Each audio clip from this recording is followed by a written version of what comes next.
Alrighty, welcome back everyone. We just talked about that week one in 2025, and also apologies, there's someone using a chainsaw outside my door, so apologies for that if you hear that over the speaker. Not my fault by any means, but let's get into my sleepers for the 2025 season because there's a whole lot of them.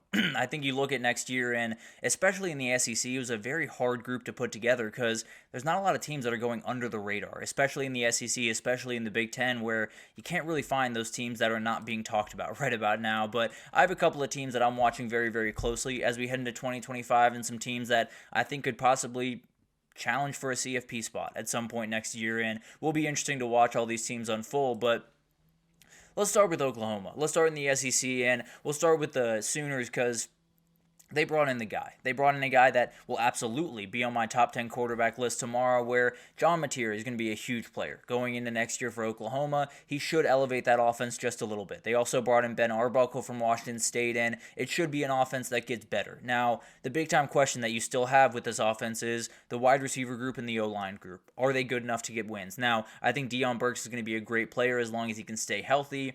I think that offensive line has some young pieces, especially Michael Fasusi coming in is going to be a starter, maybe a starter at left tackle. So there are some big-time positions that are still questions for me. There's still some young players or some inexperienced players jumping into those places, but the reality is tons of talent. The defense is led by kind of Kip Lewis and a lot of the Jaden Jackson is going to be a great player. They will be a good defense. Brent Venables has done a great job just making sure that's at least a formidable defense every single year. Can't imagine it's going to be any different next year. So the first year in the SEC did not go remotely to plan for Oklahoma. They thought,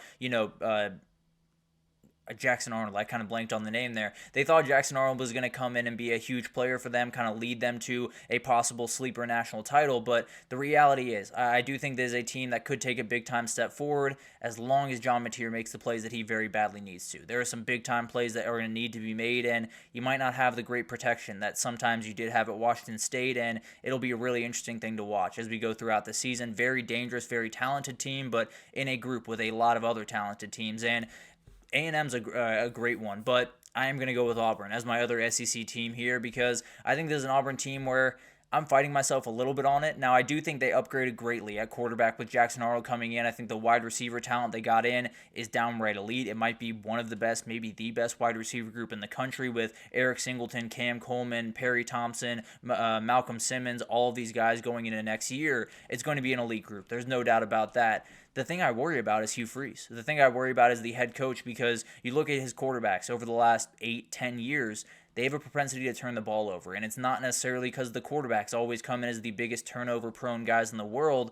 It starts because he just genuinely puts his guys in bad positions every now and then. And you have a quarterback coming in with Jackson Arnold that was probably his biggest issue, was finding a way to turn the ball over when they very badly didn't need that to happen. So you look at this Auburn team, I think the talent level is about as good as you're going to find around the country. Really, it was this past year, but the reality is this past year, they were top 20 in total offense. They were top 20 in total defense. They ended 7-5 because they turned the ball over and over and over again. They have to find a way to fix that. And Anthony, you have a good point. The Oklahoma offensive line is one that I'm rolling the dice on, if I'm being totally honest, and I'm hoping that John Mateer can make look a little bit better than they look right about now. But moving over to the Big Ten, I had Iowa listed, if I'm being honest, Anthony, because I love what Mark Gronowski brings to that team, but I went with Washington instead. I think this Washington team going into 2025 is going to be so much fun to watch, and Damon Williams Jr. is a huge reason for that. I think he's an incredible player that can really elevate this team. If you watched him play Louisville, you know that he can really elevate what this team can do. And the wide receiver talent they brought in, I think, is going to be massive. Jonte Cook is a guy that I think can be a great talent going into next year and definitely a kind of rising star in the sport. Omari Evans, they got yesterday from Penn State, very speedy guy, definitely can take the top off of defense. And I don't necessarily think they're downright elite at those positions, but they did get some big-time talents that will really help out them. And you look at Jed Fish, he does a great job at pretty much every job he's taken over at. I think Washington's going to be no different. I just think it's taken a little bit longer to get this thing off the ground, but I think 2025, they could very well be a team that maybe doesn't get into the CFP, but at least kind of is a dangerous team around that group and possibly could take down a couple of the teams on the top. And then you have Wisconsin. This is another team I love going into 2025, and mainly because of Billy Edwards, who I think is one of the most underrated quarterbacks in the season because you look at that offensive line at Maryland, it was downright terrible. It was worse than that Oklahoma. it might have not been worse than that Oklahoma group. It was very, very close between those groups. They were not good by any means, and Billy Edwards still played some really good football throughout the last little bit for Maryland. So love that pickup, love a lot of the portal pickups that Wisconsin has done, but they are staring down a gauntlet. Let's just be totally honest. They do get Alabama once again next year. They get Michigan, they get Iowa, they get Ohio State at Oregon in 4 weeks. They get those 4 games, and then Indiana and Illinois at the end of the year. So probably won't be a CFP team, if I'm being totally honest. Too many hurdles to get over to get there, but at the end of the day, could very well be a team that walks into Columbus or walks into Ann Arbor or walks into Eugene and tears down a season that's going very, very nicely for one of these contenders. Really like this team, and maybe won't be a CFP team. Definitely could be a spoiler in 2025. Moving over to the Big 12, Anthony's pick was, what was Anthony's pick here? I must have missed it here. I can't see. I'm not reading fast enough. But at the end of the day, I do have Baylor here. I think this is a very, very fun team to watch. I think when you... Oh, there you go. The person who lost to the champion. Makes sense. Definitely going to be a really fun group to kind of get into, but Baylor is a team that I absolutely love. I think when you look at what Sawyer Robertson brings to this team with his running ability, it is a huge, huge piece for them, and the run game overall is going to be downright special. Bryson Washington is a downright rising star in this game. Dawson Pendergast gives them a huge elevation of their game and definitely gives them a little bit more ability to kind of play around with things. On the offensive side of the ball, a huge player that definitely gives them a little bit of an edge. So definitely a huge piece, and this team is going to be, they're going to run the ball very, very effectively. The offensive line might be one of the best in the entire country going into next year. They're going to run the ball. They're going to play defense. That's the way this team is going to go about business. They were really effective scoring the football last year. They were not effective at stopping people. So Dave Aranda needs to upgrade that defense. They need to start moving in the right direction, and I think they very well could in 2025. And then I got TCU here. This is one I kind of fought myself on, if I'm being totally honest. But I do think there's going to be a moment where Sonny Dykes is just too good of a head coach to miss out multiple years in a row. I think he's a guy that he got to the national title. It wasn't just by accident. It wasn't just by, the stars fully aligning. He did some great head coaching throughout that year, and I just have to imagine it's going to come back at some point. They are losing players on both sides of the ball. That will be huge, and they will have to find guys in the portal in spring. But at the end of the day, a redshirt junior at quarterback in Josh Hoover, I think they're going to be okay on that side of the ball. It's not a perfect team by any means. They will be fighting uphill early in the season, but they get that win at North Carolina. I think it could be a kickstart to a season that could be really special for TCU. For Wisconsin, I don't think they have anyone coming up to Camp Randall from the South like Alabama did this year.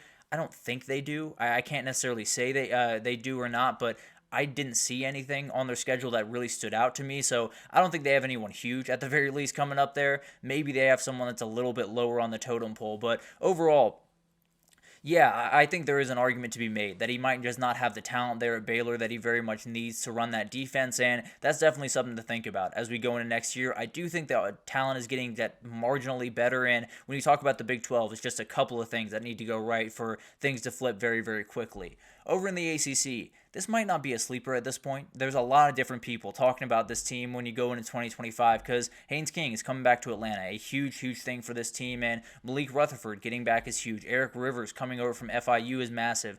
Jamal Haynes coming back, but the defensive talent coming back is going to be huge as well. You have Clayton Powell-Lee. You did lose Romello Height to Texas Tech, so definitely some losses on this team, but this is very much a team that can make a CFP type run. When you talk about a team that has this connection that you very badly need, has the quarterback that can lead the way, has a lot of depth on the offensive and defensive lines, and that's going to be one of the better units in the entire country on the offensive line. So I think this is a team that could be culture-led and find a way to maybe a 9-win season. Now, if you know anything about Georgia Tech, the schedule is going to be a nightmare. It's always a nightmare every single year because you have that team in red and black waiting for you at the end of the year. But at the end of the day, I think this is a very dangerous team, and maybe they're walking into that Georgia game with still a shot to go to that CFP.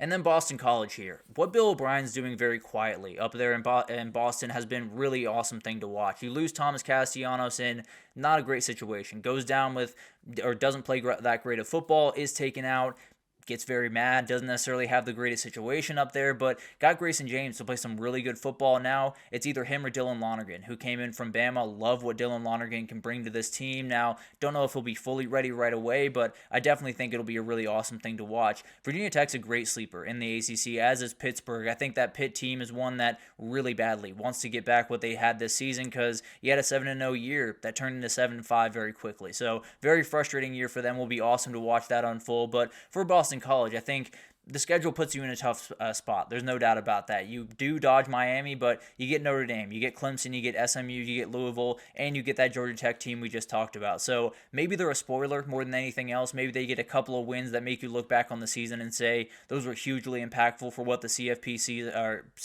what the CFP field was at the end of the year. But overall, I think those teams are going to be really interesting to watch. Maybe not all of them will make it to the CFP. In fact, not all of them will make it to the CFP. I can say that very confidently, but I do think they're going to add a lot to this season. And I do think there's a couple of games in there where maybe Georgia Tech beats Georgia. Maybe Georgia Tech, tops Notre Dame or someone like that. And you're looking back on the season and saying, if they didn't get those couple of wins, then both those teams are in the field, and it totally changes what this season is. So going to be awesome to watch those teams develop throughout spring, and we'll talk about a couple of teams you're going to want to watch throughout spring on tomorrow's show. But let's go to our last break here, and when we come back, let's get to the 2024 season superlatives. I'll get to my game of the year, my group of the year, my surprise of the year, disappointment of the year, and everything in between right after this, so stick with us.